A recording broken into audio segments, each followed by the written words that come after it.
će tu biti srbijanski ministar Dačić i počete li se eventualno s njim susresti i razgovarati ovdje? Ono što sam ja vidio od elemenata u tom tisku što je preneseno u tisku, jasno potvrđuje da smo bili u pravu kad smo govorili da nema ništa od tužakanja okolo, što je Srbija činila i čini.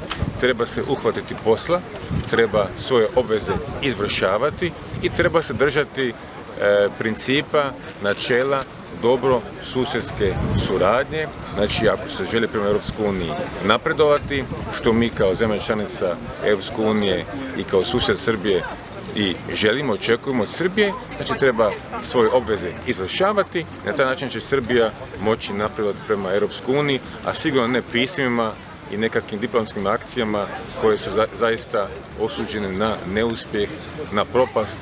Uhvatiti se posla, raditi to ono što je, čini mi se, i poručeno u pismu gospodinu Vučiću. Recite još, znate li o čemu je premijer Orešković razgovarao sa njemačkom kancelarkom? Jeste li upoznati sa sadržajem i što je rekao?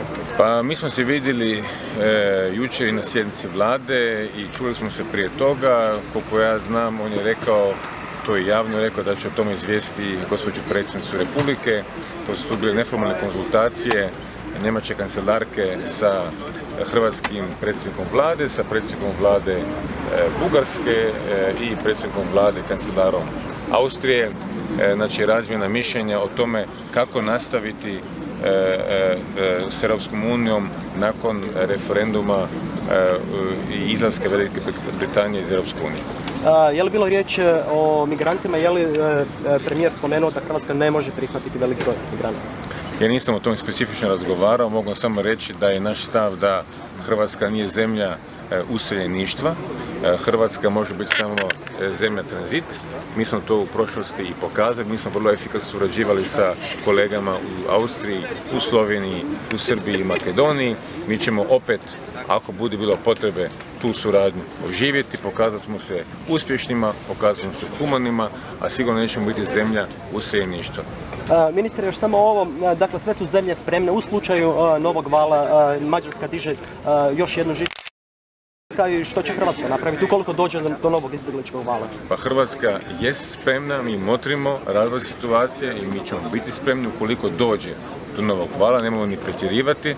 Mi smo, ponavljam, u prošlosti pokazali da smo uspješni, da to znamo raditi, da sad smo to uspjeli raditi i bez žice. Međutim, u životu vidi pravo ne reci nikada. Nikada, ako bude bilo potrebe podići žicu, morat ćemo podići žicu. Za sada smo pokazali da možemo i bez toga. Hvala puno. Hvala vama. Doviđenja. Von diesem Treffen heute? Dieses Treffen ist eine sehr gute Vorbereitung für das Ministertreffen in Hamburg im Dezember und ich begrüße sehr die Initiative von Frank-Walter Steinmeier.